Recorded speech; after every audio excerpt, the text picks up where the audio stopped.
টাকাগুলো পাচার করে নিজেও এখন ভোগ করতে পারেন না, আমাদের দেশটাকেও ফোকলা করে দিলেন। এই দেশে এখন কেউ জন্ম নিলে 1,10,000 টাকা তার মাথার উপরে ঋণ। যারা এই ঋণের বোঝা আমাদের মাথার উপরে দিয়ে গেল, তারা যদি আবার পুনর্বাসন হতে চায়, মেনে নেওয়া যায়? পথের ফকির বানিয়ে দিয়েছেন আমাদের। এই দেশের যুবকরা এখন যে মালয়েশিয়া রাস্তা ঝাড়ু দেয়, পায়খানা সাফ করে, রুটি বানায়, দর্জির কাজ করে। আমি নিজে দেখে আসলাম, সিঙ্গাপুরে রাস্তা ঝাড়ু দিচ্ছে। কেন? ওই 36 লাখ যুবক এই দেশে কর্মসংস্থান তৈরি করে দিতে পারতেন না? এক একজন কোটি কোটি কোটি কোটি টাকা আত্মসাৎ করে পাঠিয়েছে। এগুলো আমার মনে হয় কোনো বিচার আচার নেই, জবাই করে ফেলা দরকার। শয়তান অল্পে তুষ্ট হতে পারে না। কয় টাকা লাগে আপনার বাঁচতে? যাওয়ার সময় যে আল্লাহর ওলি চলে গেল, যদি খালি হাতে চলে যেত তাও তো বাঁচতাম। 14টা ব্রিফকেস নিয়ে গেছে। হ্যাঁ, একটা ব্রিফকেসে কি খালি ছিল? সব ছাই ছিল না? যাওয়ার সময় শুধু ডাক দিয়ে বলেছে পাইলটকে যে ব্রিফকেস গুলো উঠেছে, বলছে জি ম্যাডাম চলো। আর কারো সাথে কোনো কথা নেই। কেন? কাওয়া কাকুকে একটু বলতে পারতো না যে কাওয়া চলে গেলাম? আমার নাম্বারটাও জোগাড় করে বলতে পারতো যে হামজা 3 বছর জেল খাটালাম, কিছু মনে করো না, মাফ করে দিও, চলে গেলাম। কিচ্ছু বলে না, শয়তান চলে গেছে। আর এখন বলে দোয়া করেন, উনি চট করে ঢুকে পড়বে। আসে, চট করে ঢুকলে আপনাকে আয়না ঘরে দেওয়া হবে। মানবতা ধ্বংস করে দিয়েছেন আপনি। আমি আয়না ঘরে 10 দিন ছিলাম। আমার মাঝে মাঝে মনে হইতো যে যারা এখানে দায়িত্ব, তাও তো আমি মিনিটায় ছিলাম, বিগটা তো আরো কঠিন। এখানে যারা দায়িত্ব পালন করে এরা বাড়ি যেয়ে সংসার করে কি করে? এত কষ্ট দেয় মানুষকে। অল্পে তুষ্ট হওয়া, এই অভ্যাস তৈরি করা লাগবে। আজ দেখেন যারা সত্যি ইসলামপন্থী মানুষ এই দেশে, সে যে দলের লোক, ইসলামপন্থী যারা, তারাই কিন্তু অল্পে তুষ্ট। কারণ তাদের ভেতরে আখিরাতের ভয় আছে। 4 নাম্বার ওয়াল ইস্তিদালু লিয়াউমির রাহি, সে 4 নম্বরে আখিরাতের পুঁজি তৈরি করার জন্য ব্যস্ত থাকে। আমির জামাত ডাক্তার শফিকুর রহমান হাফিজাহুল্লাহ এত ব্যস্ত মানুষ, এরপরও 10 দিন তিনি এখন ইতিকাফে আছে। আখিরাতের পুঁজি তার দরকার নেই? এত ব্যস্ত মানুষ, তার ওইটা কিন্তু ভুল নেই না, আমি আখিরাত আগে তৈরি করব। আর আমরা কি তার চাইতেও ব্যস্ত? তার তো তামাম দুনিয়ার 257টা রাষ্ট্র নিয়ে চলা লাগে, আন্তর্জাতিক কত জায়গায় তার লবিং করা লাগে, কল আসে সেখান থেকে। আর আপনার মোবাইলে তো মুরগিও কল দেয় না। এরপরও অনেকে ইতিকাফে থাকতে পারেন না, সময় নেই, না আমি পারবো না, ব্যস্ত। আরে ভাই, এখনই চোখ বন্ধ হয়ে গেলে ব্যস্ততা সব যাবে। এই জন্য যদি একটু সময় বের করতে পারেন 10 দিন, যদি না পারেন 3 দিন, না পারেন 1 দিন ইতিকাফে থাকবেন। যদিও 1 দিন 3 দিনে সুন্নত আদায় হবে না, সওয়াব হবে, কিন্তু 10 দিনে সওয়াবও হবে, সুন্নত আদায় হবে। একটা আলাদা, আমার আজকের তেলাওয়াত কিন্তু আয়াতের পরে এগুলো আসবে, আমরা ওই দিকে যাবো ইনশাআল্লাহ। আমি যে কথা বলতে চাচ্ছিলাম, আসিয়াম আস-সাওম, তাহলে এক জিনিস না, সাওমটা এটা পালন করে দেখানো লাগে, হক আদায় করে আল্লাহকে দেখানো লাগে যে আমি এই 4টা বিষয় মানি, তাহলে এটা হয় সাওম। কি হয়? আর সাওমের জন্য পুরস্কার হচ্ছে আল্লাহ নিজে দেবেন, অথবা নিজেই তিনি পুরস্কার হয়ে যাবেন আমাদের জন্য। বলেন আমিন। দরুদ সালাম পাঠ করে আজকের নির্ধারিত আয়াত। বেশি কথা বলতে 1-1.5 ঘন্টা 2.5 ঘন্টা বললে আমার গলা ভেঙে যাবে, পানি পিপাসা লাগবে, শেষে রোজাও ভাঙতে পারবো না, তড়পাই পারবো। এই জন্য খুব তাড়াতাড়ি করে আমি শেষ করব। সূরা আলে ইমরান, যেহেতু এটা জাহান্নাম থেকে নাজাত পাওয়ার শেষ 10 দিনে আমরা নাজাতে আছি। নাজাতে আছি না? এই নাজাত কি করে পাওয়া যায়, কি কি গুণ থাকলে আপনাকে আল্লাহ জাহান্নামের আগুন থেকে নাজাত দেবেন, ওই কথাগুলো আজকে আমরা তেলাওয়াত করব আর বলবো কোরআন থেকে। নাকি আমি বানিয়ে বানিয়ে বলবো? জবান খুলে আগে কোরআন পড়েন। আউযু বিল্লাহি মিনাশ শাইতানির রাজিম, বিসমিল্লাহির রহমানির রহিম।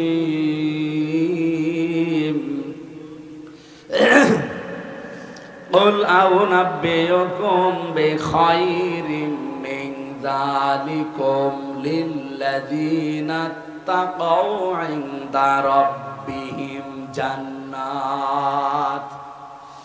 রব্বুল আলামিন বলেন, নবী আপনি বলুন, এর চাইতে কি উত্তম কিছুর সংবাদ তোমাদেরকে আমি শোনাবো, দেব? এর আগে আমার আল্লাহ 7টা বিষয়ের বর্ণনা দিয়েছেন। যুজ্জিনা লিন-নাসি হুব্বুশ শাহাওয়াতি মিনান নিসা ওয়াল বানিন ওয়াল কানাতিরিল মুকানতারাতি মিনাজ যাহাবি ওয়াল ফিদ্দাতি ওয়াল খাইলিল মুসাওওয়ামাতি ওয়াল আনআমি ওয়াল হারথ যালিকা মাতাউল হায়াতিদ দুনিয়া আল্লাহু ইনদাহু হুসনুল মাআব।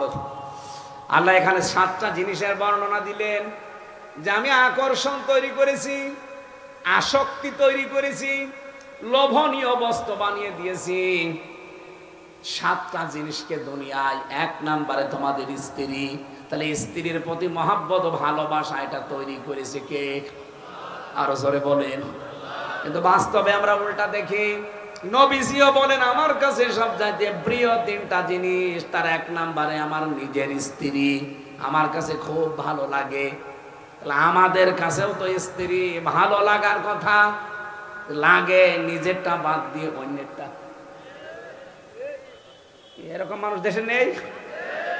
সেদিন একজন আমার মোবাইলে মেসেজ দিয়েছে, হুজুর 2 বছর বিয়ে করেছি, প্রথম ভালোই লাগতো, ছাতা এখন আর ভাল লাগে না। অন্যের বউ দেখলেই কেমন যেন মনের ভেতরে আনচান করে ওঠে। এটা একটা রোগ। এটা কি? এই রোগের জন্য ঔষধ আছে 2টা। কয়টা? একটা হোমিওপ্যাথি আর একটা অ্যালোপ্যাথি। আল্লাহ রাব্বুল আলামিন এই রোগের রোগী যারা এখানে বসে আছেন, নিজের বউ ভালো লাগে না, অন্যেরটা দেখলেই ভালো লাগে, অন্যেরটা দেখলে আকর্ষণ বেড়ে যায়। এই রোগ থেকে মুক্ত হওয়ার জন্য আল্লাহ 2টা ঔষধ দিয়েছেন। এখানে যারা পরকীয়া প্রেমে আছেন, নিজের স্ত্রী বাদ দিয়ে প্রতিবেশীর স্ত্রীর সাথে, ভাবির সাথে, এমনকি বিবাহিত কোনো মেয়েদের সাথে যাদের লাইন আছে, এই মুহূর্তে এখনই তাদের মোবাইল নাম্বার ডিলিট করা লাগবে। কারা কারা করবেন হাত তোলেন তো। হ্যাঁ হুজুর, কার নাম্বার আছে দেখে? হ্যাঁ, আপনি কি বুঝে হাত তুলেছেন? না না না, আমার মাথায় তার কাটা আছে না। আপনি আন্দাজে হাত তোলেন কেন? আমি বলছি যার ভাবির সাথে, প্রতিবেশীর বউর সাথে এবং বিবাহিত মেয়েদের সাথে লাইন আছে, মোবাইল নাম্বার ডিলিট করা লাগবে। ও হাত তোলে কোন কারণে? ওর কি লাইন আছে?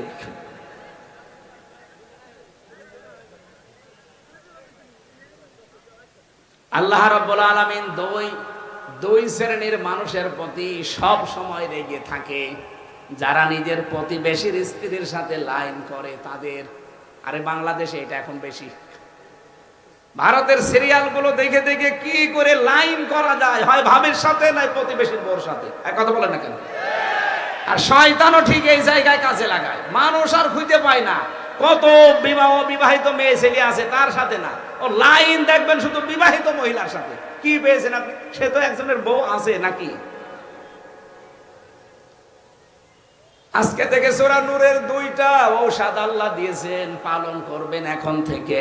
কুল্লিল মুমিনিনা ইয়াগুদ্দু মিন আবসারিহিম ওয়া ইয়াহফাযু ফুরুজাহুম যালিকা আযকা লাহুম।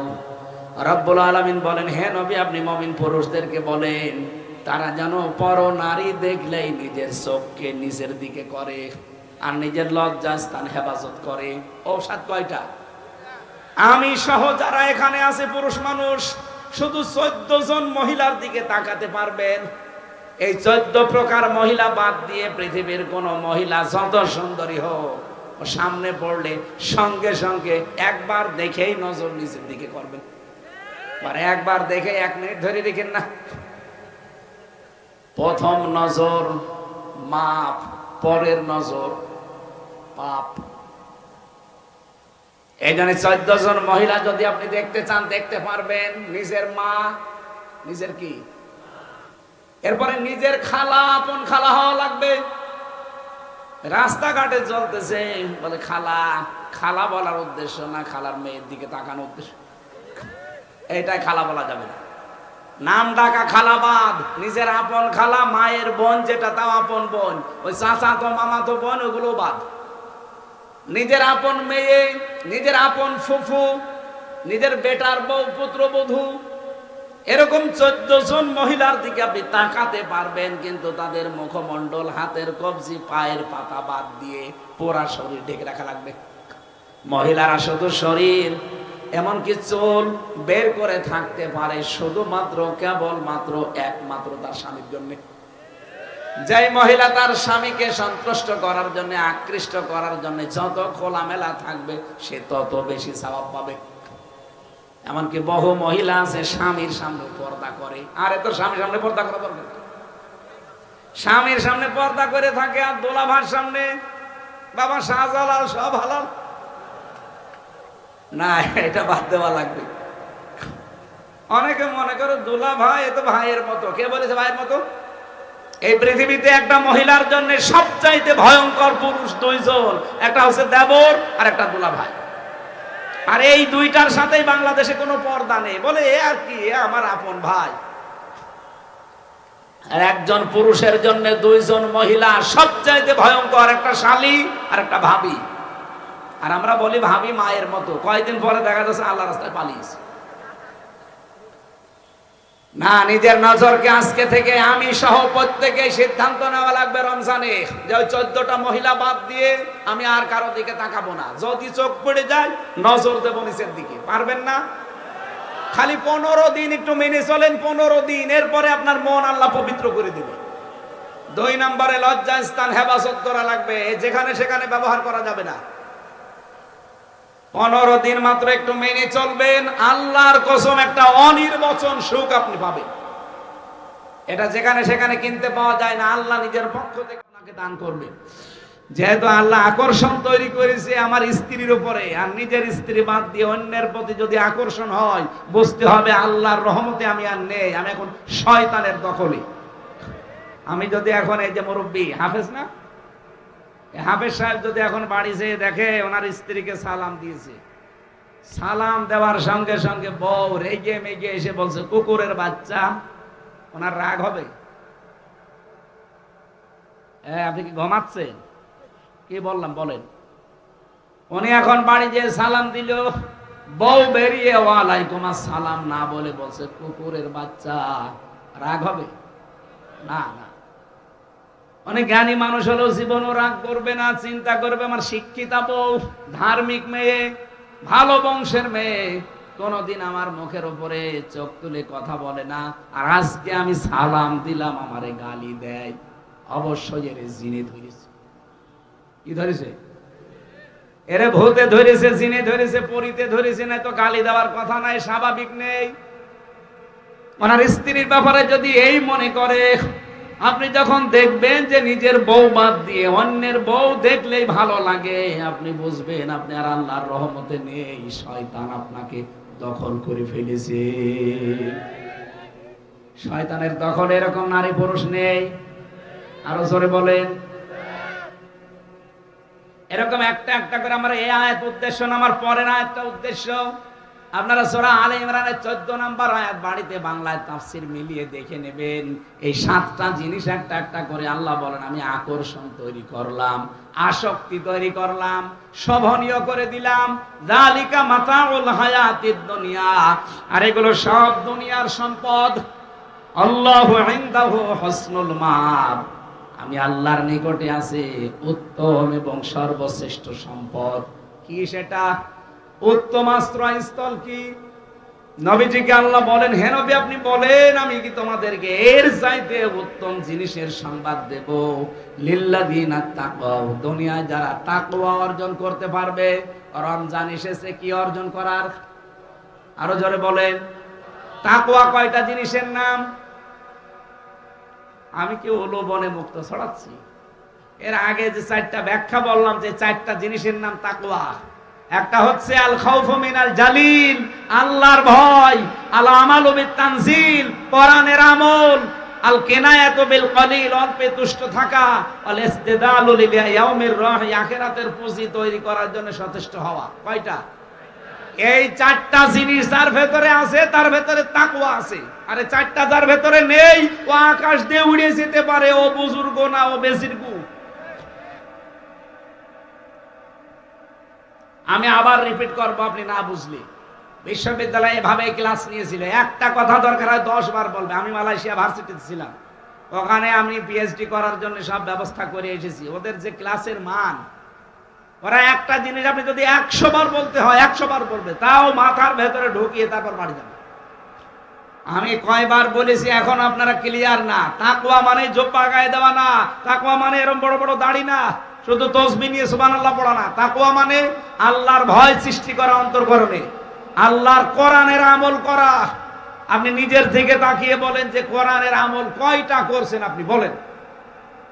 500 আছে কোরআনের আমল, কয়টা? বলেন বলেন। 500, অথচ বাংলাদেশে একটাও চলে না। আর আমরা বিশাল তাকওয়াবান বুজুর্গ হয়ে বসে আছি। অল্পে তুষ্ট থাকার গুণ অর্জন করা। যত অল্পে তুষ্ট থাকতে পারবেন আপনার জীবন তত পরিচ্ছন্ন হবে। আখিরাতের পুঁজি তৈরি করার জন্য সচেষ্ট থাকা, এই চারটা বিষয় যার ভেতরে পাবেন, লোকটা তাকওয়াবান। তাকওয়া থাকলে তাকে বলা হয় মুত্তাকি, আর মুত্তাকির সাথে আল্লাহ নিজে আছেন, আল্লাহ নিজে তাকে ভালো। সাদাকতা ইয়া রাব্বানা। عن أبي هريرة رضي الله تعالى عنه قال قال النبي صلى الله عليه وسلم الصوم لي وأنا أجزي به الصوم لي وأنا أجزى به رواه ابن ماجه وما زادهم إلا إيمانا وتسليما اللهم صل على محمد وآله وصحبه وبارك وسلم। আলহামদুলিল্লাহ। টাঙ্গাইল জেলার দেলদুয়ার থানার অন্তর্গত জাঙ্গালিয়া এলাকার মৃত ব্যক্তিদের রূহের মাগফিরাত কামনায় মানুষ যখন মারা যায় তার সব আমলের দরজা বন্ধ হয়ে যায়, শুধু 3টা জারি থাকে আমরা জানি। একটা হচ্ছে সাদগায়ে জারিয়া। এই শব্দটা জন্মের পর থেকে আমরা শুনছি যে সাদগায়ে জারিয়া, নাকি আজকে শুনলেন? এর পাশাপাশি আরেকটা শব্দ আছে, ওইটা বলা হয় না। ওটা কি? গোনায়ে জারিয়া। মানে সাদগায়ে জারিয়া যেমন আছে, গোনায়ে জারিয়া যে আছে, এটা অনেকে জানেও না, এদের কিছু মনেও করে। গোনায়ে যে জারিয়া আছে এর প্রমাণ কি? সূরা আনআম 30 নম্বর আয়াতে রব্বুল আলামিন জানিয়েছেন কদ খাসিরাল্লাযীনা কাযযাবু বিলিকাইল্লাহ। অবশ্যই ক্ষতিগ্রস্ত হয়ে গেছে ওই মানুষগুলো যারা আল্লাহর সাক্ষাৎকে মিথ্যা মনে করে। হাত্তা ইযা জাতুহুমুস সাআতু বাগতাতান ক্বালু ইয়া হাসরাতানা আলা মা ফাররাতনা ফিহা। হঠাৎ করে যখন তাদের কাছে মরণ চলে আসে, এখানে সাআতুনের অর্থ 2টা। 1 নম্বরে মৃত্যু, 2 নম্বরে কিয়ামত। হঠাৎ যখন তাদের সামনে মরণ চলে আসে, পেছনের জীবনের দিকে তাকায় আর বলতে থাকে ইয়া হাসরাতানা, আফসোস আমাদের জন্য, আলা মা ফাররাতনা ফিহা, পূর্বে যা আমি পাঠিয়ে রেখেছিলাম এই বিষয়গুলোর জন্য আজ আমার আফসোস লাগে। এ পর্যন্ত যদি আয়াত শেষ হয়ে যেত এই আয়াতটাই পড়তাম না। পরের শব্দটা বোঝানোর জন্য আমি আয়াতটা পড়েছি। ওহুমে ইয়াহমিলুনা আওজারহুম আলা যুহুরিহিম। রব্বুল আলামিন বলেন ওয়া মানে এবং হুম মানে তারা, ইয়াহমিলুন এটা হামালা, ইয়াহমিলু মানে বহন করা। মজারে দিয়েছেন আল্লাহ এখানে বর্তমান, ভবিষ্যৎ, প্রেজেন্ট, ফিউচার। ঝাড় না দিয়ে আল্লাহ আওজার দিয়েছেন। ঝাড়ের বহু বচন আওজার। ঝাড় মানে বোঝা, আওজার মানে বোঝা সমূহ। আলা মানে উপরে, জুহুর মানে পিঠ, হিম মানে তাদের। আল্লাহ পাক বলেন এই মানুষগুলো যখন পাপের বোঝা কিয়ামতের ওই দিন বহন করে নিয়ে যাবে।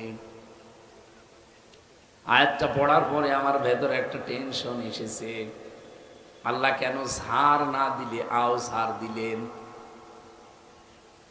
এখানে চেহারা সুরত দেখে মনে হচ্ছে অনেক আলেম আছে, আমার মনে হয় ওনারা আরো চিন্তা ভাবনা করবে। আল্লাহ আওজার দিয়েছেন এ কারণে, আমার এখন 33 বছর বয়স, 92 সালে আমার জন্ম। আমি যদি এখন মারা যাই, এই 33 বছরের অপরাধ গুলো বোঝা বেঁধে আমার পিঠের উপরে তুলে দিলে আমার উপরে বিচার শেষ নাকি না? মানে আল্লাহ যেহেতু ন্যায় বিচারক, আলাইসাল্লাহু বিআহকামিল হাকিমিন, উনি সবচাইতে বড় হাকিম, বড় বিচারক, ন্যায় বিচারকারী। আমার 33 বছরের অপরাধ আমার পিঠের উপরে তুলে দিলে তো আমার অপরাধ, আমার উপরে ন্যায় বিচার হবে, এই শেষ। তাহলে আল্লাহ ঝাড় দিতে পারতেন, বোঝা তো আমার এরপরে একটা দেবেন, আওজার দিলেন কেন? এই জন্য তাফসীর শুনতে হয়। আজকে এমন কিছু নতুন তথ্য আমি আল্লাহ আবিষ্কার করার চেষ্টা করব আল্লাহর রহমতে। আপনারা শুধু মন দিয়ে শুনবেন, আশা করি এখান থেকে আমরা বাড়ি কিছু নিয়ে যেতে পারবো। রব্বুল আলামিন আওসার দেওয়ার ব্যাখ্যায় আমি একটা দুইটা না, প্রায় 11টা তাফসীর একসাথে মিলিয়ে দেখেছি, মুফাসসিররা সব এই ব্যাপারে একমত। ওই যে সাদগায়ে জারিয়ার কথা শুনলেন, গোনায়ে জারিয়া যে আছে তার প্রমাণে আওজার। আমি হয়তো 33 বছর বয়সে মারা গেলাম, কিন্তু এমন এমন কাজের আঞ্জাম আমি দিয়ে গেলাম যার রেশ 33 কোটি বছর থাকবে। কথা বুঝতেছেন না? এখনো বোঝেন? আমি একটা সিনেমা হল বানিয়েছি, আমি মারা গেলাম, সিনেমা হল তো আর মরে যায়নি, যতদিন এখানে চলবে উলঙ্গ অর্ধ উলঙ্গ সিনেমা এখানে চলবে, এলাকার মানুষরা দেখবে, কত মানুষ খারাপ হয়ে যাবে, কত মানুষ ওই চরিত্রগুলো নিজের ভেতরে মিলাবে। ওর ভেতরে যেহেতু আছে জেনা করা কিভাবে শিখতে হয় সেটা সে করবে, মানুষ কিভাবে হত্যা করা লাগে সে সেভাবে করবে, পরিবারে কিভাবে দ্বন্দ্ব লাগাতে হয় সেটা ওখানে শিখেছে, ওইটা সে নিজের পরিবারে সেট করবে। এভাবে যতদিন পর্যন্ত এটা টিকে থাকবে, আমি মরে গেছি তাতে কি, আমার গোনার বোঝা বাড়তেই থাকবে। এরকম গোনার বোঝা বাংলাদেশে কারো বাড়ে না? বলেন বলেন। আমি এমন একটা ছাত্র সংগঠন বানালাম, আমি মরে গেছি, কিন্তু তারা তো মরে যায়নি, তারা তো এখন দিব্যি কাজ চালাচ্ছে। এমন সংগঠন আমি তৈরি করেছি যারা 100টা মেয়ে ধর্ষণ করার পরে মিষ্টি বিলায়। বেশি বললাম? এরকম আছে না? আপনি জাহাঙ্গীরনগর বিশ্ববিদ্যালয়ে একটু অতীতে যান, মানিক নামে একটা ছেলে 100টা মেয়েকে ধর্ষণ করার পরে উনি মিষ্টি বিলোচন করছে যে আজ আমি সাকসেস, সেঞ্চুরি করেছি। বলেন তো এই ছাত্র সংগঠনটা যিনি বানিয়েছে উনি কি বেঁচে আছে? উনি তো মারা গেছে। এখন মানিকের মতো বহু আল্লাহর মানিক তৈরি হয়ে আছে দেশে, যারা এভাবে সেঞ্চুরি করে, যারা টেন্ডারবাজি করে, যারা চাঁদাবাজি করে। আর বাকিগুলো তো বললাম না। যত রকমের অপরাধ যতদিন ওই সংগঠন করতে থাকবে ততদিন আপনি কবরে বসে বসে ফিলাক্সি লোড পেতেই থাকবেন। বিকাশ হয়ে এগুলো আপনার কবরে নগদ হয়ে যাবে। এখন যদি বলেন আমার বিকাশ নাম্বার খোলা নেই, এমনি খুলে যাবে, নগদ এমনি খুলে যাবে। আপনি শুধু শুয়ে থাকবেন কবরে, এগুলো চলতে থাকবে। এই জন্য আমার মাঝে মাঝে মনে হয় এই ছাত্র সংগঠনটা নিষিদ্ধ করে যারা এগুলো করেছিলেন তাদের উপকার করা হয়েছে। কারণ 7.5 মাসও যদি তারা থাকতো এখনো অনেক অপকর্ম আঞ্জাম দিত। আর যে লোকটা বানিয়ে মারা গেছে ওই লোকের কবরে এগুলো গোনায় জারিয়া হিসাবে যেতেই থাকতো। সেনায় 54 বছর বেঁচে ছিল, 54 বছরে আর যতটুকু অপরাধ তার মাথার উপরে চাপিয়ে দিলে তার বিচার শেষ হয়ে যেত। কিন্তু এই 54 বছরের পর যতদিন পর্যন্ত এই সংগঠনটা টিকে থাকবে, যত অপকর্ম করবে, যত মানুষকে কোপ মারবে, হাত পা কেটে নেবে, চাঁদাবাজি করবে, ধর্ষণ করবে, এগুলো গুনায়ে জারিয়া ফেলাক্সি লোড হয়ে তার কবরে যদি যেতে থাকে, তার বোঝা ছিল একটা, কিয়ামতে যখন উঠবে বোঝা হবে 1000টা। এই জন্য আমার মনে হয় দেশের সরকার এখন যিনি আছে ওই দলটাকে নিষিদ্ধ করে তাদেরকে অন্তত বাঁচানো দরকার। আমার কথা কি বোঝেন নাকি আন্দাজে বলে? ঠিক, আমি জানি আপনি বুঝেছেন, আলহামদুলিল্লাহ। সুতরাং গোনায়ে জারিয়া যেন আমাদের না থাকে। আমার 33 বছর বয়সে একটা বোঝা বানিয়েছিলাম, কিন্তু 50 বছর পরে আমি এমন এমন কাজ দুনিয়ায় করলাম যেগুলো জারি আছে, ওর দ্বারা কিয়ামত পর্যন্ত যখন বাড়তেই থাকবে, কিয়ামতে দেখা যাচ্ছে আমার বোঝা হয়ে গেছে 1 লাখ। আল্লাহ রাব্বুল আলামিন বলেন কিয়ামতে ওই দৃশ্য যখন ফেরেশতারা দেখবে যে একটার পর একটা বোঝা চাপাতে আছে, আল্লাহ ওগুলো বহন করে নিয়ে যাচ্ছে। আলা সামা ইয়াসিরুন, ফেরেশতারা তখন ওকে দেখে বলবে, দেখ কত নিকৃষ্ট বোঝা হামজা বহন করে নিয়ে যাচ্ছে। ও টাঙ্গাইলবাসী, এটা শুধু হামজার জন্য না, সবার জন্য। আপনি নিজের জীবনের দিকে এবার তাকিয়ে ভাবেন, যা করে গেলেন এগুলো যদি কিয়ামতে বাড়তে থাকে কি অবস্থা হবে আপনার? এতটুকুই তো শেষ করেননি আল্লাহ। আলা সামা ইয়াসিরুন, ফেরেশতারা একে অন্যকে দেখিয়ে বলবে, দেখেন কত নিকৃষ্ট বোঝা এই লোকটা বহন করে নিয়ে যাচ্ছে। আজ বাংলাদেশে আমরা ধর্ষক পেলেই পিটিয়ে মেরে ফেলি। কি যে অবস্থা এখন দাঁড়িয়েছে, ধর্ষক পেলে এখন আর কোনো আইন নেই, পিটিয়ে মেরে ফেলা লাগবে। আপনারা দেখেছেন ধর্ষকের পক্ষে এক উকিল দাঁড়িয়েছিল, জনগণ তাকেও পিটিয়েছে। এটাই করা দরকার।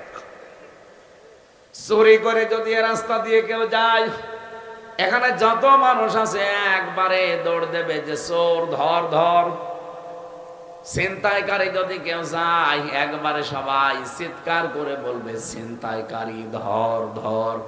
কিয়ামতের দিন ঠিক কোটি কোটি মানুষের সামনে পাপের বোঝাগুলো যখন একটার পরে একটা চাপাতে থাকবে, আর ফেরেশতারা যখন বলবে, দেখ কত নিকৃষ্ট বোঝা বহন করে নিয়ে যাচ্ছে, কোথায় যাবেন? এই অবস্থা আমাদের সামনে আসছে না নেই? আসতেছে। রুহের মাগফিরাত কামনায় আপনারা আজকের অনুষ্ঠান দিয়েছেন। ওনারা তো মারা গেছে, ওনাদের কাজ, নেকির কাজ সব বন্ধ হয়ে গেছে, গোনার কাজও সব বন্ধ হয়ে গেছে। না, সব জারি আছে। সাদগায়ে জারিয়া যদি থাকে, গোনায়ে জারিয়াও আছে। যেন ওই রকম মানুষের মতো জীবন আমরা তৈরি করতে চাই না যে কিয়ামতে বোঝা নিয়ে যাব একটা আর তৈরি হয়ে যাবে 1000টা। আল্লাহ আমাদের হেফাজত করুন, বলেন আমিন। এলাকার মানুষেরা মিলে আজকের এই কোরআনের আলোচনা সাজিয়েছেন। সভাপতির দায়িত্বে আছেন হাফেজে কোরআন আলহাজ মির্জা ওয়ালিউল্লাহ, আতালাল্লাহু উমরাহু ওয়া বারাকাল্লাহু ফি হায়াতি, বলেন আমিন। এখানে এতক্ষণ যারা আলোচনা রাখলেন, বিশেষ করে মাওলানা হুসাইন মাহফুজ, মাওলানা ইব্রাহিম খলিল, প্রিন্সিপাল আলালপুর ফাজিল ডিগ্রি মাদ্রাসা দেলদুয়ার, মাওলানা জাকির হুসাইন, ভারপ্রাপ্ত অধ্যক্ষ জাঙ্গালিয়া বিশ্বনবী সাল্লাল্লাহু আলাইহি সাল্লাম নুরানিয়া ফাজিল ডিগ্রি মাদ্রাসা দেলদুয়ার। এই দেলদুয়ারে কি 2টা ফাজিল মাদ্রাসা এই গ্রামে? হাফেজ মাওলানা খায়রুল ইসলাম, মাওলানা আব্দুল্লাহ আল মামুন, মুফতি রাশিদুল ইসলাম, মাওলানা রাজীব আল মামুন।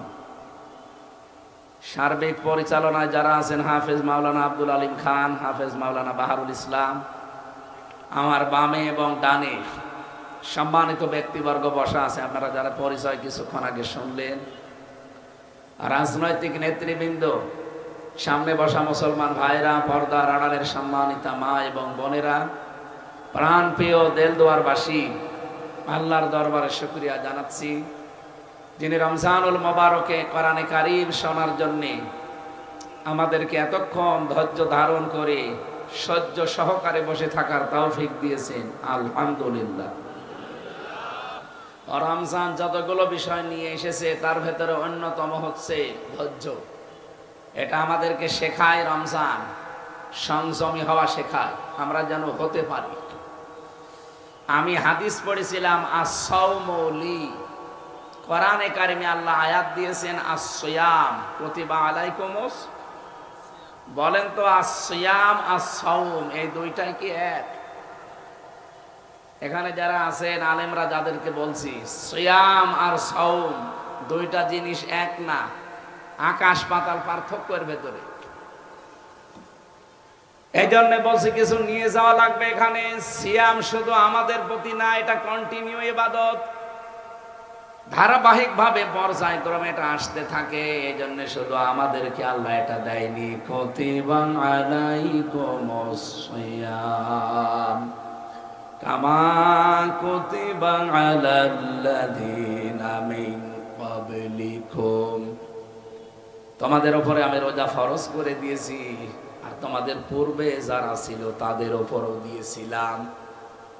এই সিয়াম দ্বারা বোঝা যায় এটা ধারাবাহিক, এটা শুধু আমাদের জন্য না, এর পূর্বে যত উম্মত দুনিয়া থেকে বিদায় নিয়েছে প্রত্যেকের উপরে এটা ছিল, কিন্তু তাদের সিস্টেম ছিল আলাদা। হযরতে মুসা আলাইহিস সালামের উম্মত বলে আজ যারা দাবি করে ইহুদিরা, এই পৃথিবীর নিকৃষ্ট জাতি, ঘৃণিত এবং অভিশপ্ত জাতি এই ইহুদিরা। ওরা গাজায় যা করেছে মানুষ আর বলা ওদের যায় না। এই পৃথিবীতে সবচাইতে নিকৃষ্ট জাতির নাম শুনতাম আগে মুশরিকরা, যারা আল্লাহর ঘরগুলো ভেঙে ফেলতো।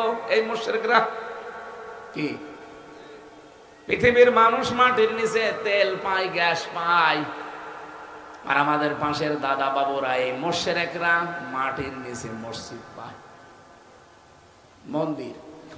তাও যেখানে সেখানে পায় না, যেখানে মসজিদ আছে সেখানে নাকি 500 বছর আগে মন্দির ছিল, ভেঙে দেয়।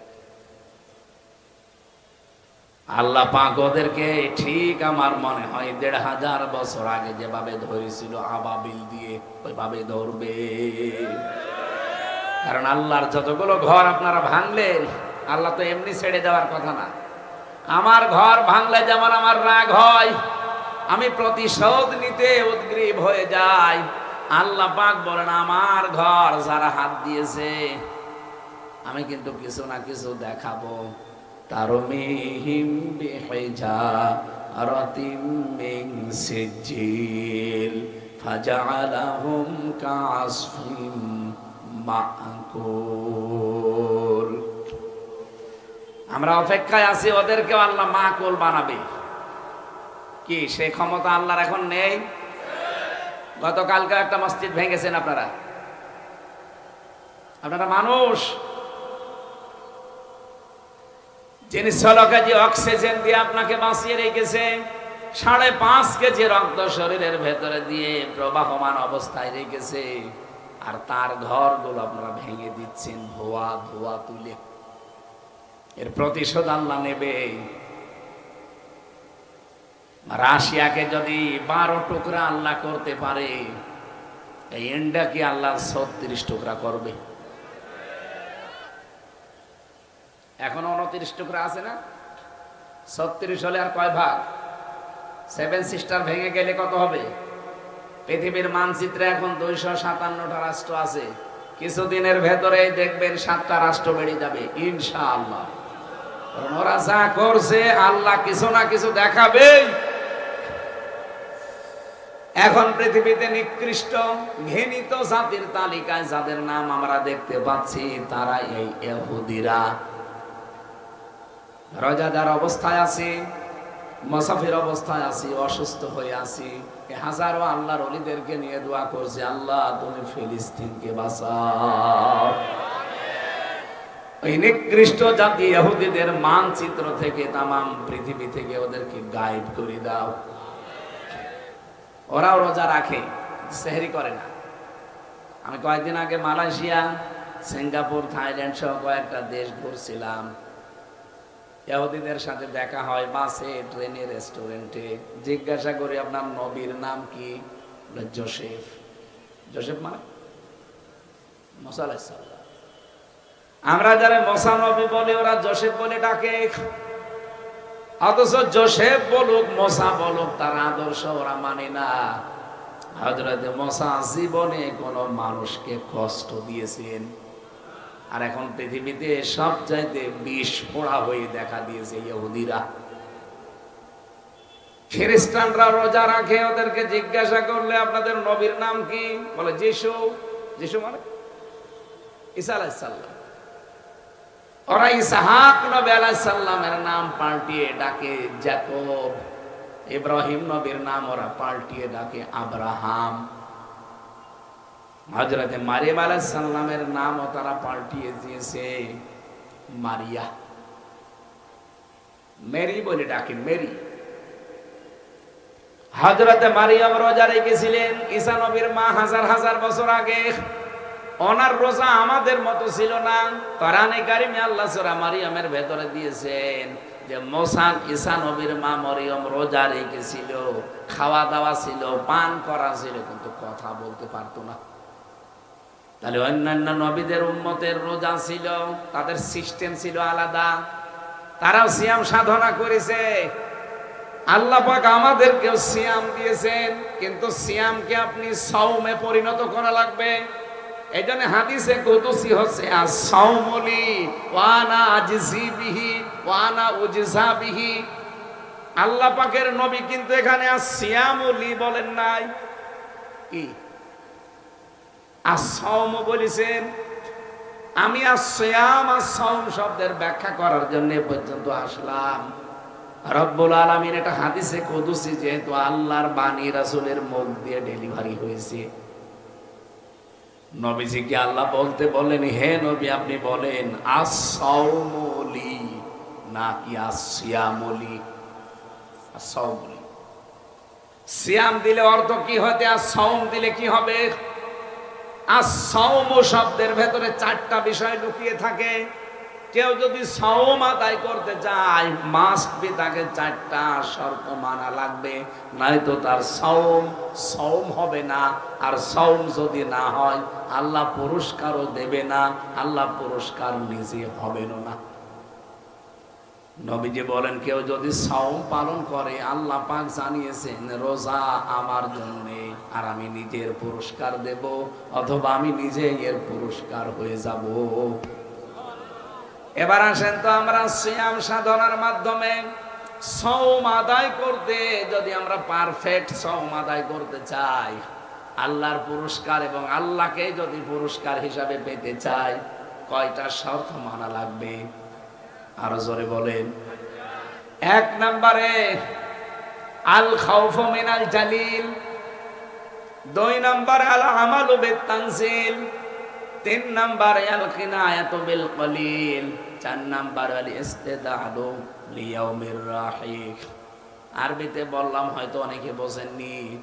1 নম্বরে আল্লাহকে না দেখে যেমন আমরা বিশ্বাস করি, না দেখে ভয় করা লাগবে। কথা বলে না কেন? 2 নম্বর আল আমালু বিত-তানজিল, কোরআনের আমল আপনার জীবনে থাকা লাগবে। টাঙ্গাইলবাসী খেয়াল করে এই পয়েন্টটা শুনবেন। বাংলাদেশে আজ সাওম পালন চলছে, কিন্তু সাওম তার কাঙ্ক্ষিত মানে যাচ্ছে না। আপনাকে না খেয়ে থাকা, খাদ্য, পানি, স্ত্রী সম্ভোগ থেকে বিরত থাকা এবং হারাম কাজগুলো ছেড়ে দেওয়া, এই 4টা বিষয় মানতে পারলে সেইটা হয় as-সাওম। সেটার নাম কি?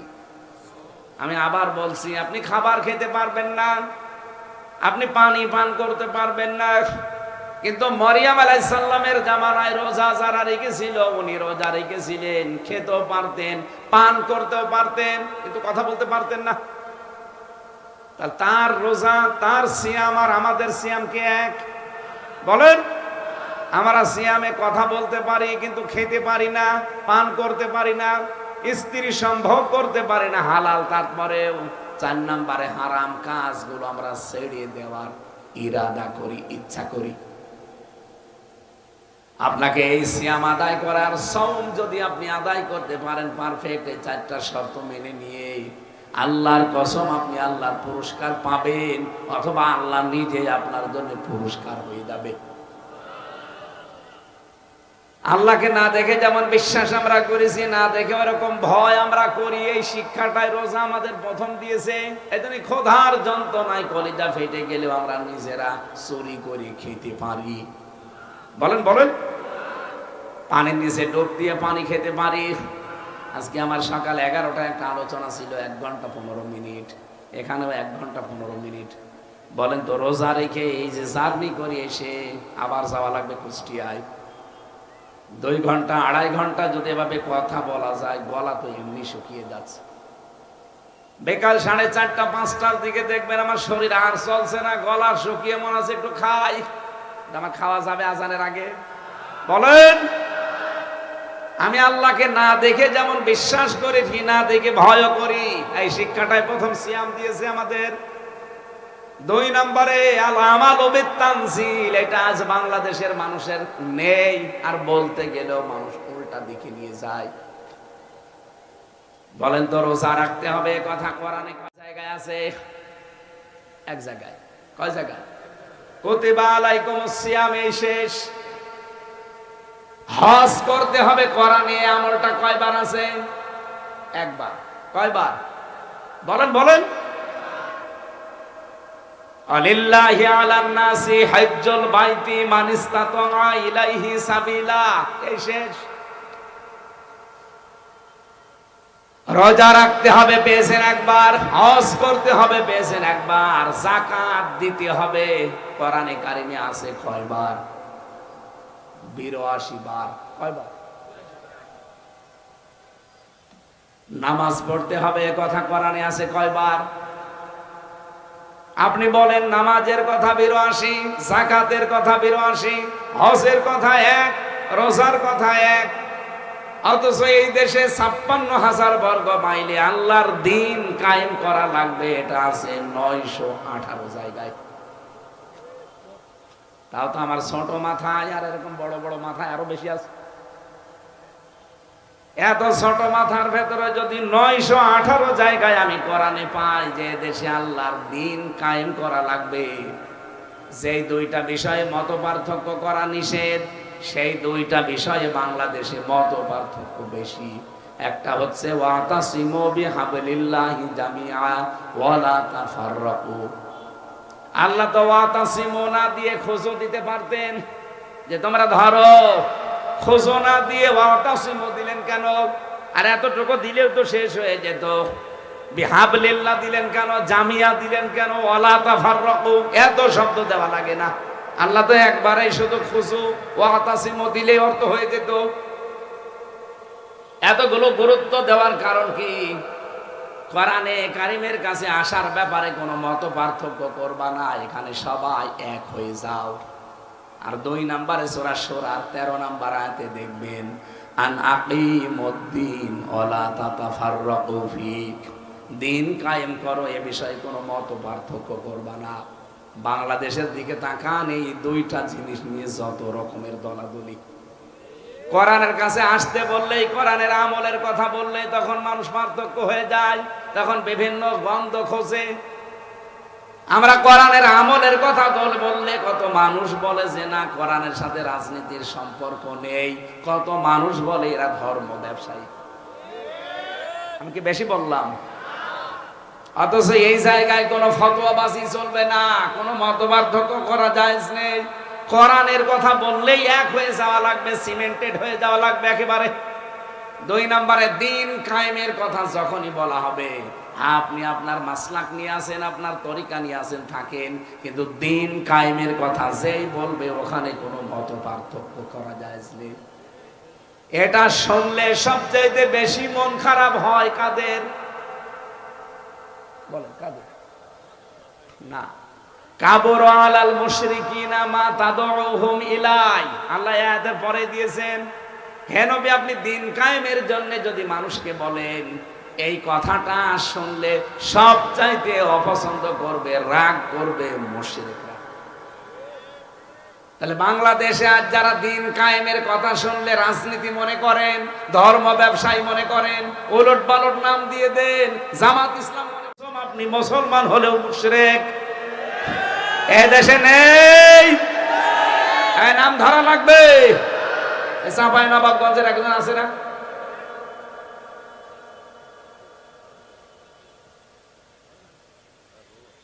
সে যেই হোক না কেন, আজকেও একজন উপদেষ্টা উনি বলেছেন নামাজ রোজার মতোই পয়লা বৈশাখ আমাদের সংস্কৃতি। এর ইমান আছে না গেছে? ওর ইমান এমনিতেও নেই, আগে ইমান হারা, এরপরে আরো চলে গেছে। ওরা যদি তওবা না করে মরে গেলে জানাজা দেওয়া যায় না, কারণ যার ইমান নেই বেঈমানের জানাজা আছে। বলেন, কয়দিন আগে এক বেঈমান বিদায় নিয়েছে, জানাজা করার জন্য একটা ইমাম খুঁজে পাচ্ছিল না, শেষে কারে রাস্তা থেকে ধরে বসে ইমামতি করেন। ও কি ও ইমামতি করতে জানে? আমার মনে হয় ও বলেছে আল্লাহ তুমি এটা জানো। আমি একবার এক জানাজা পেয়েছিলাম কুষ্টিয়া। আমি এমনি সচরাচর পড়াতে চাই না, এমনকি আমার বংশের লোককেও বলা আছে যে দিন কায়েমের আন্দোলনে যারা শরিক নেই, ডাইরেক্ট ইনডাইরেক্ট, এই মানুষগুলো যদি মরে যায় আমারে ডাকবেন না। ও যদি আমার বাবাও হয় না, ওর জানাজা পড়ে আমি করবো কি? মিথ্যা কথা বলবো আমি যে বিসমিল্লাহি ওয়া আলা মিল্লাতি রাসূলিল্লাহ, আল্লাহর নামে রাসূলের দলে তুলে দিয়ে গেলাম, অথচ সারা জীবন দল করেছে শয়তানি। আমি বলছি এই কারণে, কারণ বংশের তো 100 জনের 98 জন সব ওইটা। এই কারণে কড়াকড়ি করেছিলাম যে অন্তত ফিরে আসে কিনা দেখি। আমরা নবী মুহাম্মদুর রাসূলুল্লাহকে নবী মনে করি, আর ওনারাই 54 বছরে ওনারে নবী মনে করত। কি রকম শক্ত আপনি টের পাচ্ছেন? এই জন্য বলেছিলাম স্যার, তার মারা গেলেই আপনার চাচা মরে গেছে, আপনার দাদা মরে গেছে, ফুফু মরে গেছে, না আমারে ডাকবেন না। জানাজা পড়াবো আমি ওইটা, আর যেটা দেখবো যে ইসলামী আন্দোলন করেছে। কারণ এইটা যদি কেউ না করে তার ঈমান ধরে রাখা সম্ভব না। এখন যে কঠিন অবস্থা চলছে, ঈমান যদি আপনি টিকিয়ে রাখতে চান, দিন কায়েমের আন্দোলনে ডাইরেক্ট ইনডাইরেক্ট আপনাকে শরীক হওয়া লাগবে। এটা নারী হোক আর পুরুষ হোক, সবাই। জোর করে নিয়ে গেল জানাজায়। আমি জানি যে সারা জীবন লোকটা নামাজ পড়ে না, শুধু গালি দিত আল্লাহ রাসূলকে, মরে গেছে। এখন আত্মীয় বলছে হুজুর নামাজ পড়িয়ে দেন, ও মনে করছে আমির হামজা নামাজ পড়েন না, আল্লাহ মাফ করে দেব। অত সহজ। নবীজির চাচাকে আল্লাহ মাফ করেনি, কি কথা বলেন না কেন? আব্দুল্লাহ বিন উবাইকে আল্লাহ মাফ করেনি, নবী নিজে জানাজা পড়িয়েছে তারপরও। আর আমি হামজা কোথায়? কাবার ইমাম আব্দুর রহমান সোতাইসিকে দিয়ে যদি কেউ জানাজা পড়ান, তাকে আল্লাহ মাফ করবে না। জানাজায় আমি বলে ফেলেছিলাম, আল্লাহ এই লোকটা যেমন ছিল ওর সাথে আচরণ করবা ওই রকম, আল্লাহু আকবার। এটা হচ্ছে নিয়ত। আর এর পরে যা আছে সব তো উল্টা পাল্টা, যা সেখানে যাবি যা। তোর জন্য আমি মিথ্যা কথা বলবো যে বিসমিল্লাহি ওয়া আলা মিল্লাতি রাসূলিল্লাহ। অত পাগল শামসুদ্দিন, আমার ড্রাইভারের নাম শামসুদ্দিন, ও আবার মনে করে না যেন হুজুর আমারে বলছে।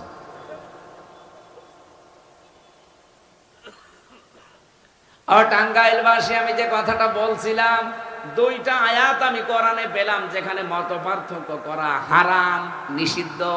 আর বাংলাদেশে এমন একটা পরিস্থিতি, এই দুইটা জায়গায় দেখবেন যত ফতোয়াবাজি, যত দলাদলি, যত মত পার্থক্য, সব এই দুই জায়গায়, হয় কোরআনের সাথে না ইসলামী আন্দোলনের সাথে।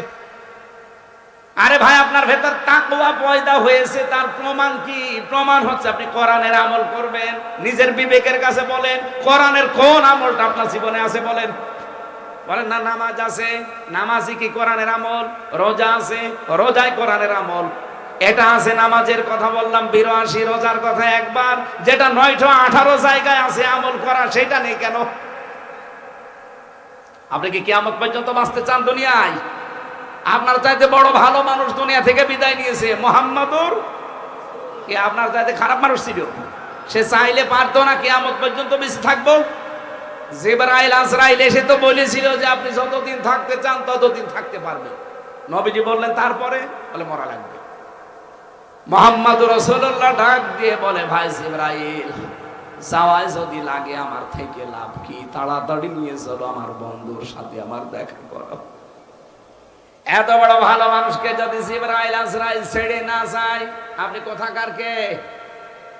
এই জন্য সেই কয়েকদিন হায়াতে বেঁচে আছেন, এই কাজটা করে যান। আলা আমালু বিতানজিল, আল্লাহর নাজিল কি তো এই বিধানের আমলগুলো দুনিয়ায় একটা একটা করে দেখান। 3 নাম্বার ওয়াল কিনায়াতু বিল কলিল, অল্পে তুষ্ট থাকা লাগবে। এটা নেই আমাদের, এটা নেই। এই জন্য তো দরবেশের মতো মানুষ 36,000 কোটি টাকা চুরি করেছে। আপনি এক জীবনে গুনেও শেষ করতে পারবেন না, হাত দিয়ে হাত ব্যথা হয়ে যাবে। 36,000 কোটি। এই টাঙ্গাইলের পরে সিরাজগঞ্জ, এরপরে আছে পাবনা, রূপপুরে যে পারমাণবিক কেন্দ্র, বিদ্যুৎ কেন্দ্র, এখান থেকে একজন মানুষই 76,000 কোটি টাকা নিয়েছে। আল্লাহর ওলির ছোট বোন একজনই যদি 76,000 কোটি টাকা নেয়, বাকি আরো যত প্রকল্প আছে, যেখানেই নাম দেখবেন বঙ্গবন্ধু, সেখানে দেখবেন দুর্নীতি। এই যে মূর্তিগুলো বানিয়েছে, 12,500 কোটি টাকা খরচ। এত টাকা খরচ করে মূর্তিগুলো বানালেন, আগস্টের 5 তারিখের বিকাল 5টাও তো বাঁচতে দিল না, সব মাটির সাথে মিশে গেল। টাকাগুলো তো আপনার বাবার টাকা, তো সব আমাদের জনগণের। এক কথা বলেন না কেন এটা বানাতে গেলেন? এই টাকাগুলো দিয়ে যদি গরিব মানুষকে বিলিয়ে দিতেন, এরা একবেলা খেয়ে বাঁচতে পারে। এই পরিস্থিতির সামনে যেন আর কেউ তৈরি করতে না পারে, সে অবস্থা তৈরি করা লাগবে। কোন ব্যক্তি পূজা চলবে না এদেশে। পূজা হবে কার? পূজা হবে শুধু বঙ্গবন্ধু। কার? কোন মানুষের পূজা আমরা মানি না। আমরা যদি মানি না, সেটা করতেও দেব না। এই জন্য সেই পরিবেশ আমরা তৈরি করতে চাই। 300 এমপির ভেতরে যদি বাংলাদেশে 151 জন এমপি কোরআনে কারিম বুকে নিয়ে সংসদে যেতে পারে, তার ভেতরে এনারা এরকম মানুষকে আপনি 151 জন পাঠান। এবার সামনে সুযোগ আল্লাহ দিচ্ছে। আল্লাহর কসম, 151 জন গেলে তার পরের দিন নামাজের আর ওয়াজ করা লাগবে না, নামাজ কায়েম হয়ে যাবে। ওনারা 300 এমপির ভেতরে যাই বলবে যে মাননীয় স্পিকার, আমরা নামাজের বিল চাই, উনি বলবে আপনারা হাত তোলেন। এরকম মানুষ যদি 300-র ভেতরে 151 জন বলে এই যে আমরা হাত তুলেছি, পরের দিন সংসদে আইন পাশ হয়ে যাবে, নামাজের ওয়াজ করা লাগবে। তখন 18 কোটি মানুষ নামাজ পড়বে। আপনি শুধু একটা ভোট ওনাকে দেবেন, 18 কোটি মানুষ নামাজ পড়লে যে সওয়াব হয়, একটা ভোট দিয়ে আপনি ওই সওয়াব পেতে থাকবেন প্রতিদিন। এই সুযোগ আমাদের সামনে আসতেছে, এটা কাজে লাগানো দরকার না। এরপরেও যদি এবার মিস করেন, ভুল করেন, 100 বছর পেছিয়ে যাবে। এভাবে ভুল করতে করতে তো 54 বছর। এবার আল্লাহ সুযোগ একটা দিয়েছে, যদি সত্যি ভুল হয় 100 বছর পেছিয়ে যাবে। ওয়াল্লাযী বাআসা ফিল উম্মিয়্যিনা রাসূলাম মিনহুম ইয়াতলু আলাইহিম আয়াতিহি ওয়া ইউযাক্কিহিম। এটা বক্তা, ওয়াইজেন, আলেম, ওলামা যারা আমরা আছি, এ পর্যন্ত আছি, আল্লাহর কিতাব তেলাওয়াত করে শোনাই। ব্যক্তি, পরিবার, সর্বোচ্চ সমাজ পর্যন্ত আমরা কোরআন দিয়ে পবিত্র করার চেষ্টা চালাই। কিন্তু আল্লিমুহুমুল কিতাব ওয়াল হিকমা, এই দুইটা রাষ্ট্র ছাড়া সম্ভব না। এই জন্য ওই জামানায় আরব জাতি যতদিন পর্যন্ত কোরআনে কারীম বিচার ব্যবস্থায়, শিক্ষা ব্যবস্থায়, স্বাস্থ্য ব্যবস্থায় নিতে না পেরেছে, ততদিন তারা ইয়াতলু আলাইহিম আয়াতিহি ওয়া ইউযাক্কিহিম এ পর্যন্ত ছিল। কিন্তু যখন তারা কিতাবের শিক্ষা, কিতাবের বিচার, কিতাবের স্বাস্থ্য এগুলো কায়েম করতে পেরেছে, দ্বিতীয় না 4 নম্বরে বলে হিকমা। হিকমা মানে হাকাম শব্দের শাব্দিক অর্থ হচ্ছে শিকল। এই যে গরু, মহিষ, এরপরে ঘোড়া, গাধা, এদেরকে কন্ট্রোল করার জন্য নাকের ভেতরে কি দেয়? শিকল দেয়। কি দেয়? এরকম বালা মতো তৈরি করে নাকে ঢুকিয়ে টান দেয় না? অর্থাৎ যেদিকে টান দেবে ওইদিকে যাবে। এইটা যদি সত্যি রাষ্ট্রে কায়েম হয়ে যায়, এটা যেদিকে টান দেবে ওই দিকে দেশ যাবে। এই কথা বলছেন আমার? এই জন্য আপনার ভেতরে তাকওয়া আছে কিনা শুধু চুপ্পা থাকলেই হবে না, জিকির করলে হবে না, দেখতে হবে আপনি কোরআনের আমল করেন কিনা। একবার আল্লাহ আদেশ দিলেন যে কুতিবা আলাইকুমুস সিয়াম, আপনি পাগল হয়ে গেছেন রোজা রাখার জন্য, আর 918 জায়গায় যে বললেন আনাকিমুদ্দিন, ওটা পালন করতে গেলে আপনি রাজনীতি মনে করেন, দুনিয়াদার বলেন, আমাদের ধর্ম ব্যবসা বলেন, আপনি যাই বলেন, মরণ যতদিন না আছে আমি এই পথে থাকবই ইনশাআল্লাহ। আর আমার জীবনের মেন কাজ এইটা, আনাকিমুদ্দিন ওয়ালা তাতাফাররাকু ফি। এ বিষয়ে কোনো মত পার্থক্য করা চলবে না। কেউ যদি ফতোয়াবাজি করেন তার খবর আছে। মাওলানা মামুনুল হক হাফিজাহুল্লাহ 3 বছর আমার সাথে এক ঘরে ছিল জেলখানায়। প্রতিদিন আমারে বলতো, হামজা বাইরে থাকতে ভাবতাম কি, আরে ভেতরে এসে দেখছি কি।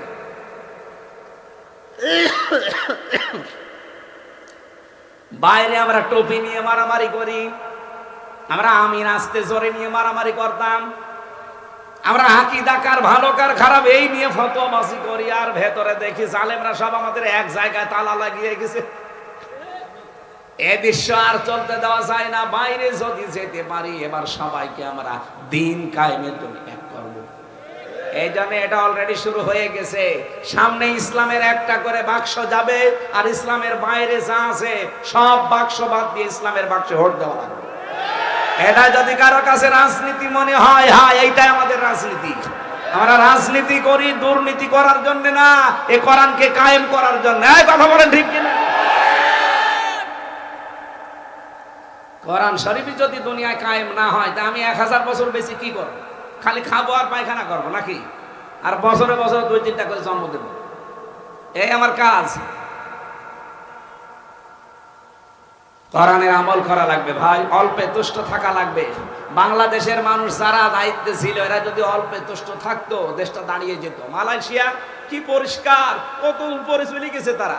এই 2004 থেকে এই 2025, মাত্র 21 বছরের ব্যবধানে তাদের দেশটা দাঁড়িয়ে গেছে। আর আমরা 54 বছরেও দাঁড়াতে পারি না, কারণ আমরা যারাই দায়িত্বে যাই অল্পে তুষ্ট থাকতে পারি না। এক লোকের বাড়ি শুনলাম 620টা বাড়ি বানিয়েছে। কত? 620টা বাড়ি বানিয়েছে ভূমি মন্ত্রী। ও যদি এই 7 মাসে থাকতো আরো 100 বাড়ি বানাতো। কিন্তু আল্লাহর ইশারা একটা বাড়িতেও থাকতে পারে না, বাইরের দেশে পালিয়েছে। এই যে মালয়েশিয়া বানিয়েছে বেগম সাহেব পাড়া, কানাডায় গিয়েছিলাম বাড়িয়েছে কি বেগম পাড়া। থাকতে তো পারে না ওখানে, সব থাকে হোটেলে। মালয়েশিয়া যে হোটেলে, সিঙ্গাপুরে যে হোটেলে, থাইল্যান্ডে যে হোটেলে, নামিয়ে দেখি নিচে বসে আছে 2 শয়তান চা খাচ্ছে। কি গো এখানে? হুজুর আমরা আগে পালিয়েছি। আগে আপনি তাদের রবের কাছে তাদের জন্য আছে বাগান, তাজরি মিন তাহতিহাল আনহার, এমন বাগান যার তলদেশ দিয়ে নদী আর নহর প্রবাহমান থাকবে। দুধের নদী থাকবে, মধের নদী থাকবে, স্বচ্ছ পানির নদী থাকবে, শরাবে তাহুরের নদী থাকবে, মধুর নদী থাকবে। আল্লাহ পাক বলে নদীগুলো প্রবাহমান থাকবে। মধুর নদী থেকে মধু তুলে খেতে পারবেন। পৃথিবীতে এরকম কোনো জায়গা আছে? নেই। এটা দুনিয়া হিসাবে কল্পনার বাইরে। খালিদিনা ফিহা, কতদিন রাখবে এরকম বাগানে? চিরস্থায়ী ভাবে। ওয়াজওয়াজুম মুতাহহারাতুন আরিদওয়ানুম মিনাল্লাহ, সেখানে তাদেরকে এমন পবিত্র স্ত্রী দান করা হবে যারা জীবনেও কোনোদিন নাপাক হবে না। দুনিয়াতে যত সুন্দরী হোক, যত মহিলা পবিত্র হোক, মাসে 3 দিন 5 দিন 7 দিন 10 দিন তারে নাপাক হওয়াই লাগবে। কথা বলেন না কেন? আল্লাহ পাক বলেন তাকওয়া অর্জন করে যদি আমার কাছে আসতে পারো, এমন ওর পরই তোমাদেরকে দান করা হবে। যেই মহিলারা কোনোদিন নাপাক হবে না, শরীরের ভেতরে ক্যালসিয়াম পর্যন্ত দেখা যাবে, ওরা এত পবিত্র হবে, এত পরিষ্কার হবে, পৃথিবীতে যদি একবার মুখ বের করে দেয় সূর্যের আলো পর্যন্ত অম্লান হয়ে যাবে। সব চাইতে বড় বিষয়, রিদওয়ানুম মিনাল্লাহ, আমি আল্লাহ নিজে তাদের উপরে রাজি হয়ে যাব। আপনি আমার বাড়িতে, আজকে আমি যে বাড়িতে এসেছিলাম, বাড়িতে ঢোকার পরে যদি দেখি বাড়িওয়ালা মুখ গোমরা হয়ে পড়ে আছে, কথা বলে না, জিজ্ঞাসা করে না কেমন আছেন, বাড়িতে থাকতে আমার ভালো লাগবে। আর আমি যদি সে দেখি না মেহমানের যে আচরণ সব উনি করছে, 2 ঘন্টার জায়গায় আমার 5 ঘন্টা থাকতে মনে চাইবে। আল্লাহ পাক বলেন রিদওয়ানুম মিনাল্লাহ, এগুলো তো দেবই দেব, বাগান দেব, চিরস্থায়ী ভাবে থাকতে দেব, এবং পবিত্রতম স্ত্রী দান করব। সব চাইতে বড় বিষয়, আমি আল্লাহ নিজে তোদের উপরে রাজি হয়ে যাব। আল্লাহর সন্তুষ্টি অর্জন করার জন্য এত কিছু, সেইটাই আল্লাহ নিজে হয়ে যাবেন। আল্লাহু বাসীরুম বিল ইবাদ, আল্লাহ বলেন আমার বান্দাদের প্রতি আমি খুব তীক্ষ্ণ দৃষ্টি রাখি। আল্লাযীনা ইয়াকুলুনা রাব্বানা, আরো কিছু গুণের কথা আল্লাহ আমাদেরকে শোনাচ্ছেন, যারা এই কথাও বলতে পারে, হে আমাদের মালিক, ইন্নানা আমান্না, আমরা বিশ্বাস করি আপনাকে, ফাগফির লানা, আমাদেরকে ক্ষমা করে দেন, যুনুবানা, আমাদের অপরাধ সমূহ, ওয়াকিনা আযাবান নার, আর জাহান্নামের আগুন থেকে তুমি আমাদেরকে বাঁচান। জাহান্নামের আগুন থেকে আপনি আমাদেরকে বাঁচান। এই জাহান্নাম থেকে বাঁচার জন্য এই সময় চলছে এখন। যেহেতু রহমত পার করে ফেলেছি, নাজাত তো চলে গেল, এখন আছি কিসের ভেতরে? নাজাত। আর নাজাত পাওয়ার জন্য সবচাইতে বড় চেষ্টা করার সময় এখন। আল্লাহ পাক আমাদেরকে জাহান্নামের এই কঠিন আযাব এবং আগুন থেকে যেন মুক্তি দান করেন, বলেন আমিন।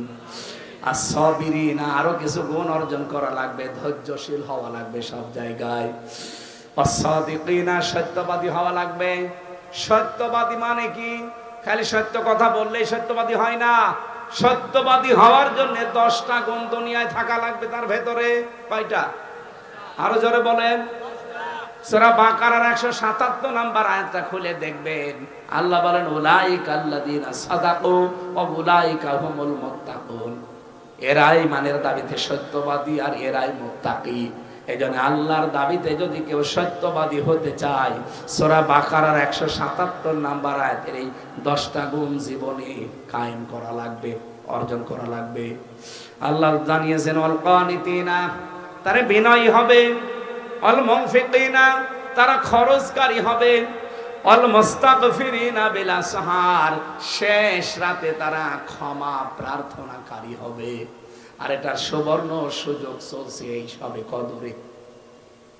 এখন যেই কয়দিন আছে, কোন দিন কদর হয়ে যায় বলা যায় না। বিশেষ করে বেজোড় রজনীগুলো ইবাদত বন্দেগীতে লিপ্ত থাকা লাগবে। আর ইবাদত মানেই রাতের বেলা শুধু জেগে জেগে সুবহানাল্লাহ পড়া, নামাজ পড়া, কোরআন পড়া না। ইবাদত মানে মানব সেবার জন্য নিজেকে প্রস্তুতি করা। আমি নিজে খেয়ে ঘুমিয়ে পড়লাম, আমার বাড়ির আশপাশে অনেকে অভুক্ত আছে, আমার ইবাদত হচ্ছে না। আমার ব্যাংকে টাকা ছাতা পড়ে যাচ্ছে, অথচ আমার দ্বারা 10টা মানুষের কর্মসংস্থান তৈরি হয় না, ইবাদত হচ্ছে না। কথা বোঝা গেছে?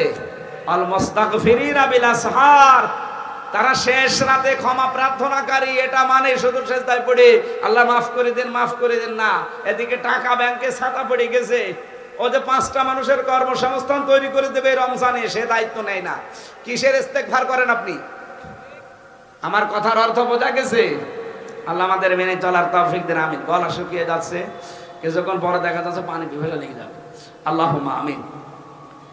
লা ইলাহা ইল্লা আনতা সুবহানাকা ইন্নী কুনতু মিনাজ জালিমিন। রব্বুল আলামিন, রমজানুল মুবারকে রোজা রাখা অবস্থায় দিনের বেলা হাজার হাজার বান্দা বান্দি আমরা কোরআনের যে কথাগুলো শুনেছি, মেহেরবানি করে আমাদের জীবনে সেট করে দাও। আয়োজনে যদি সওয়াব দিয়ে থাকো, কোটি কোটি করে বাড়িয়ে দাও। কিয়ামতের দিন যিনি সুপারিশ করে জান্নাতে নিয়ে যাবে নবীর রওজায় পৌঁছিয়ে দাও। আল্লাহ, কত মানুষ হাজার হাজার মন বুকের উপরে মাটি নিয়ে ঘুমিয়ে আছে, এই কবরবাসীগুলোকে তুমি কিয়ামত পর্যন্ত মাফ করে দাও। টাঙ্গাইল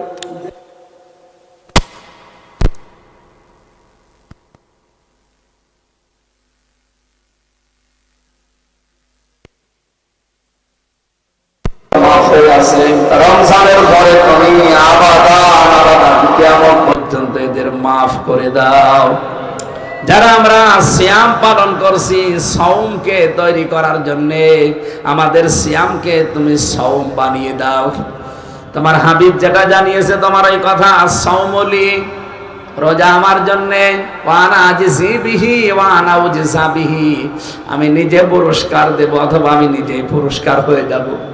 আল্লাহ ওই রকম হক আদায় করে সওম পালন করার সুযোগ দাও।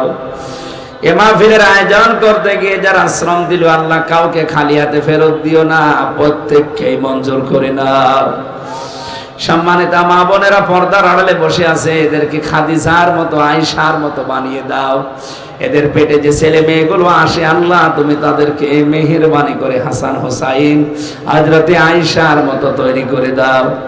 অনেক মহিলা অসুস্থ আছে, তাদেরকে শেফায়ে কামেলা জেলা দাও। আমাদের অধিকাংশ মানুষের পরিবারে অভাব, আল্লাহ অভাব দূর করে দাও, আমাদের স্বভাব ভালো করে দাও। রব্বুল আলামিন, তোমার কোরআনের রাজ আমরা দেখতে চাই। আগামীর বাংলাদেশ তুমি কোরআনের হাতে তুলে দাও। এই অবস্থায় দোয়া করছি বিশ্বাস নিয়ে যে তুমি সব শুনতে পাচ্ছ এবং কবুলও করে নেবে। মেহেরবানি করে ইসরায়েলকে পৃথিবীর মানচিত্র থেকে তুমি গায়েব করে দাও। ফিলিস্তিনদের মুসলমানের জন্য আল্লাহ তুমি হামি ও নাসির হয়ে যাও।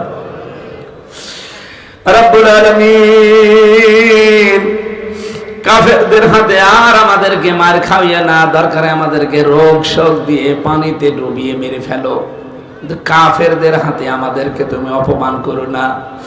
এই নিকৃষ্ট জাতি, তোমার অভিশপ্ত জাতি, এই ইহুদিদেরকে পৃথিবীর মানচিত্র থেকে তুমি ধ্বংস করে দাও। ফিলিস্তিনের মুসলমান সহ, ইন্ডিয়ার মুসলমান সহ তাম পৃথিবীর মুসলমানদের জন্য আল্লাহ তুমি সাহায্যকারী হয়ে যাও। ওয়াজআল লানা মিন লাদুনকা ওয়ালিয়্যা ওয়াজআল লানা মিন লাদুনকা আশাগুলো পূরণ করে দাও। শেষ কথা বলি আল্লাহ, বাংলার ৫৬,০০০ বর্গ মাইল তুমি কোরআনের হাতে তুলে দাও। আলহামদুলিল্লাহি রাব্বিল আলামিন, মরণ আসলেই যেন করতে পারি লা ইলাহা ইল্লাল্লাহু মুহাম্মাদুর রাসূলুল্লাহ। আসসালামু আলাইকুম।